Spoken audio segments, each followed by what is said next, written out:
السلام علیکم۔ آج کے اس پوڈ کاسٹ میں آپ جان سکیں گے محمد علی صدپارہ اور ان کے ساتھیوں کے ساتھ کیا ممکنہ حادثہ پیش آیا ہوگا اور ان کی تلاش کے مشن میں کیا ہو رہا ہے۔ سرچ اور ریسکیو کے حوالے سے اب تک کیا ہو رہا ہے، کون سی ٹیکنالوجی پہلی مرتبہ سرچ اور ریسکیو کے لیے استعمال کی جا رہی ہے، سرچ اور ریسکیو مشن کے پروٹوکولز کیا ہیں، علی صدپارہ اور ان کے ساتھیوں کو کیسے تلاش اور ریسکیو کیا جا سکتا ہے۔ دنیا میں کسی بھی جگہ کے سفر پر نکلنے سے پہلے آپ خود کو پیش آنے والی کسی بھی ناگہانی آفت کی صورت میں اپنے بچاؤ کا بندوبست کر کے ہی نکلتے ہیں، اور خدا نخواستہ آپ کو کوئی حادثہ پیش آ جانے کی صورت میں آپ کے عزیز و اقارب یا دوست رشتہ دار دوڑے دوڑے آپ کی مدد کو پہنچ جاتے ہیں۔ لیکن اگر آپ کو پیش آنے والے اس حادثے کا مقام موت کی وادی قرار دیے جانے والے پہاڑوں پر 8,000 میٹر سے زیادہ بلندی پر واقع ہو تو سوچئے کیا ہوگا۔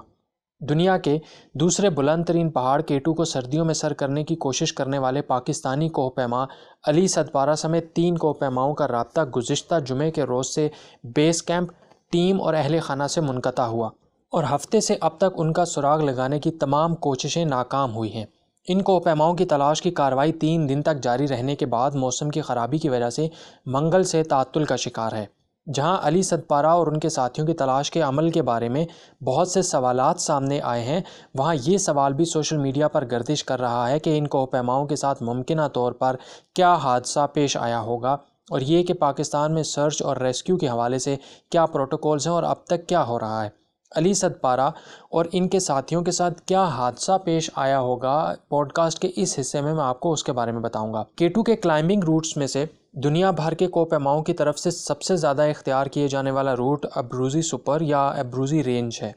اور 75% سے زیادہ مہمات اسی روٹ پر کی گئیں، جن میں حالیہ مہم بھی شامل ہے۔ مہم جو عمران حیدر کوہ پیمائی کے شوقین اور گزشتہ 10 برس سے اس حوالے سے تحقیق کرتے آ رہے ہیں۔ عمران کہتے ہیں کہ اس طرح کے معاملے میں ریسکیو مشن ایک لحاظ سے کاسمیٹک، یا یہ کہہ لیں کہ انسان سے جتنا ہو سکے وہ کرنے کی کوشش کی جا رہی ہے۔ جیسا کہ ساجد صدپارہ کے مطابق جب انہیں ڈیتھ زون میں ہیلوزینیشن شروع ہوئی اور آکسیجن ماسک کا ریگولیٹر خراب ہو جانے کے باعث انہیں واپس لوٹنا پڑا، اس وقت دن کے 10 بجے کا وقت تھا، اور علی صدپارہ کی ٹیم 8,200 میٹر پر یعنی ڈیتھ زون کے سب سے مشکل سیکشن کے انتہائی خطرناک حصے پر موجود تھی۔ باٹل نیک سے گزرنے کے بعد ٹریورس آتا ہے، اور کوہ پیما کو اس کی آئس وال کے ساتھ چپک کر فکسڈ لائن پر چلنا ہوتا ہے، اور ان کے اندازوں کے مطابق اس جگہ پر علی صدپارہ کی ٹیم کے ساتھ پیش آنے والے حادثے کی 3 ممکنہ صورتحال ہو سکتی ہیں۔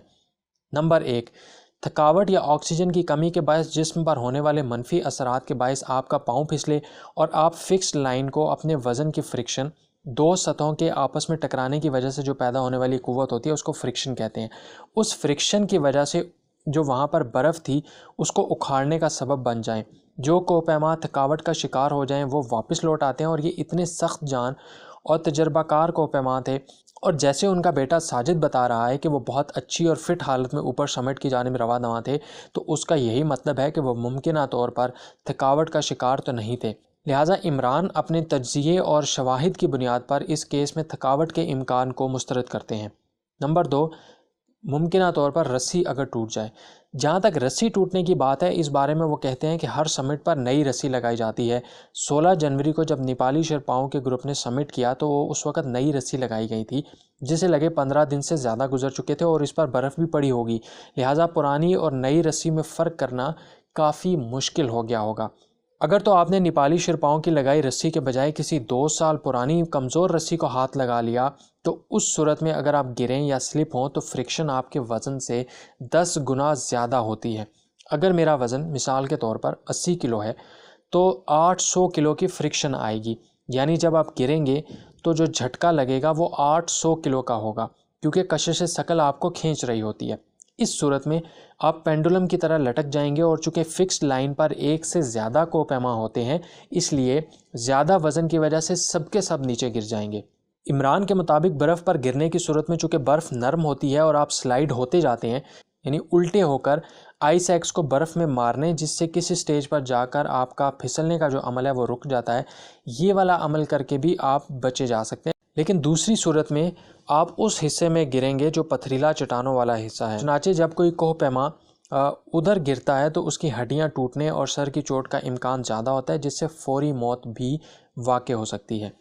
لہٰذا ہو سکتا ہے کہ اگر وہ تینوں پرانی رسی کو استعمال کر رہے تھے تو یہ خطرناک ہے اور ان کے کہیں گرنے کا امکان رد نہیں کیا جا سکتا۔ عمران کے مطابق ان کوہ پیماؤں کے ساتھ سن 2008 میں ہونے والے حادثے جیسا واقعہ بھی رونما ہو سکتا ہے۔ آپ کی رسی فکس لائن پر کیرابینر کے ذریعے اٹیچ ہوتی ہے۔ کیرابینر ایک کلپ ہوتا ہے جسے آپ رسی کے اندر ڈالتے ہیں جو آپ کی سیفٹی ہوتی ہے، لیکن اگلا پیچ لگانے اور اپنے کلپ کو ان کلپ کر کے آگے اٹیچ کرنے کی کوشش میں کوہ پیما گر جاتے ہیں۔ سن 2008 میں یہی ہوا تھا اور 11 کوہ پیما ہلاک ہو گئے تھے، لیکن یہ اتنے تجربہ کار کوہ پیما تھے کہ آپ ان سے ایسی چھوٹی چھوٹی غلطیوں کی امید نہیں کر سکتے۔ عمران کے مطابق زیادہ امکان یہی ہے کہ ان میں سے کوئی ایک کوہ پیما عدم توازن کے باعث گر گیا ہے اور باقی سب کو بھی ساتھ لے کر گیا ہے۔ عمران کے مطابق K2 پر یہ سراخ 20 منزلوں جتنی بڑی ہیں، یعنی بہت بڑا برف کا تودا ہے جو لٹک رہا ہے۔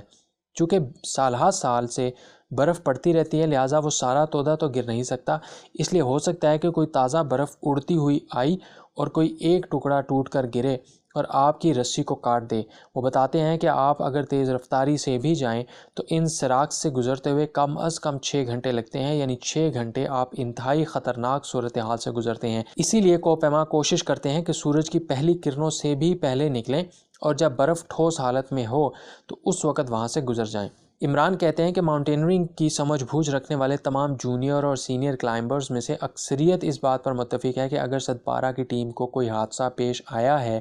اور باٹل نیک کے علاقے سے ان کی فال ہوئی ہے تو غالب امکان یہی ہے کہ پہلے سے لگی فکس لائن پر کسی پرانے رسے کے استعمال سے پریشر کی وجہ سے وہ ٹوٹ گیا ہو۔ ان کے مطابق بلغارین کلائمبر ایٹاناس کاتوف کی موت کی وجہ بھی اب یہی سامنے آ رہی ہے کہ وہ غلطی سے پرانے رسے کا استعمال کر بیٹھے تھے جو شاید ان کے گرنے کا سبب بنی۔ اس فال کے عینی شاہد کینیڈین فوٹوگرافر ایلیا سیکلی نے، جو ستپارہ کی مہم جوئی کو ڈاکیومنٹ کرنے آئے تھے، نے اپنی انسٹاگرام پوسٹ میں ذکر کیا ہے کہ جب میں اپنی کیمرہ ٹیم کے ساتھ کیمپ 3 سے نیچے آ رہا تھا تو بلغارین کلائمبر اوپر سے کہیں پھسل کر گرے اور گولی کی رفتار کے ساتھ عین ہمارے سروں کے اوپر سے گزرتے ہوئے ہماری آنکھوں کے سامنے نیچے جا کر ہٹ ہوئے، جو انتہائی خوفناک منظر تھا۔ پوڈ کاسٹ کے اس حصے میں آپ کو بتاؤں گا کہ سرچ اور ریسکیو کے حوالے سے اب تک کیا پیش رفت ہوئی ہے۔ پاکستان، آئس لینڈ اور چلی کے ان تینوں لاپتہ کوہ پیماؤں کے خاندانوں نے 72 گھنٹے سے زیادہ وقت گزرنے کے باوجود انہیں تلاش اور ریسکیو جاری رکھنے کا فیصلہ کیا ہے اور اس مقصد کے لیے ایک ورچوئل بیس کیمپ بھی قائم کیا گیا ہے۔ اس ورچوئل کیمپ کو علی ستپارہ کے دیرینہ دوست راؤ احمد، ان کے بیٹے ساجد ستپارہ اور برطانوی نژاد امریکی کوہ پیما ونیزا اوبرائن، جو پاکستان کے لیے خیر سگالی سفیر کی حیثیت سے بھی خدمات سر انجام دے رہی ہیں اور جان سنوری کے ساتھ K2 کو بھی سر کر چکی ہیں، نے مل کر اس ورچوئل کیمپ کو قائم کیا ہے۔ ونیزا نے بتایا کہ ورٹیکل اور ہاریزونٹل کوریج کے 6 ہیلی کاپٹرز پروازوں کے باوجود کسی حادثے یا لاشوں کی کوئی علامت نہیں دیکھی گئی۔ وہ کہتی ہیں کہ وہ خاصے ہوشیار کوہ پیما ہیں، ان کے پاس پانی پگھالنے کے لیے ایندھن بھی موجود ہے۔ ان تینوں نے مل کر کوئی بھی پناہ گاہ بنا لی ہوگی۔ اگر انہوں نے کوئی سنو شیلٹر یا غار بنا لیا ہے، جس کا کہ زیادہ امکان ہے، تو اس صورت میں ظاہر ہے وہ نظر نہیں آ سکتے، اور اسی لیے ہم نے آئس لینڈ کی اسپیس ایجنسی کے ساتھ شراکت کی ہے، کیونکہ ان کی ٹیکنالوجی کے ذریعے دن ہو یا رات، بارش ہو یا ہوا چل رہی ہو، آپ اوپر سے نیچے تک سب کچھ دیکھ سکتے ہیں۔ ورچوئل کیمپ کے آپریشنز کو پاکستان انالیٹیکا اور کرنل حسن آفتاب کی مدد سے چلایا جا رہا ہے، جبکہ ہائی ایلٹیٹیوڈ پورٹس امتیاز، اکبر، فضل علی اور جلال کی مدد بھی حاصل ہے، جو سخت تھکن اور مشکلات کے باوجود تلاش کا عمل جاری رکھے ہوئے ہیں۔ سرچ اور ریسکیو مشن کے پروٹوکولز کیا ہیں؟ الپائن ٹورز کے جنرل سیکرٹری قرار حیدری اور پاکستان میں head of rescue mission for Puerto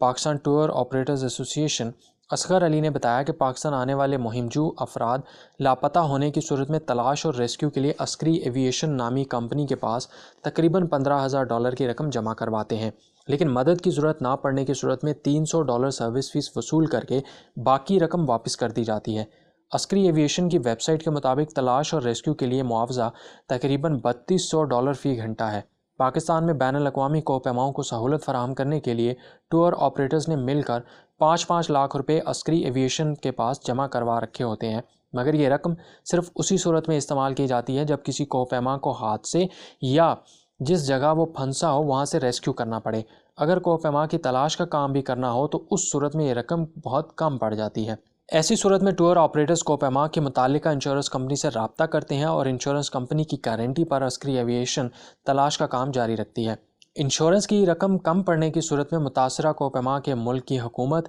ان کا خاندان، دوست احباب اور سفارت خانہ بھی مدد کے لیے آ پہنچتے ہیں۔ سوشل میڈیا پر کئی افراد یہ سوال بھی کرتے نظر آئے کہ ان کوپیماؤں کی تلاش کے لیے ڈرون کا استعمال کیوں نہیں کیا جا رہا۔ سیکیورٹی خدشات کے باعث حکومت پاکستان کی جانب سے ڈرون کا استعمال ممنوع ہے۔ ہم نے حکومت سے درخواست کر رکھی ہے کہ ایسے علاقوں میں ڈرون کے استعمال کی اجازت دی جائے جہاں کوئی سیکیورٹی خدشات نہیں ہیں۔ اگر آپ نے ابھی تک ہمارا یوٹیوب چینل سبسکرائب نہیں کیا تو سبسکرائب کر لیں اور بیل آئیکن کو پریس کر لیں تاکہ ہر نئی آنے والی ویڈیو آپ تک پہنچ سکے۔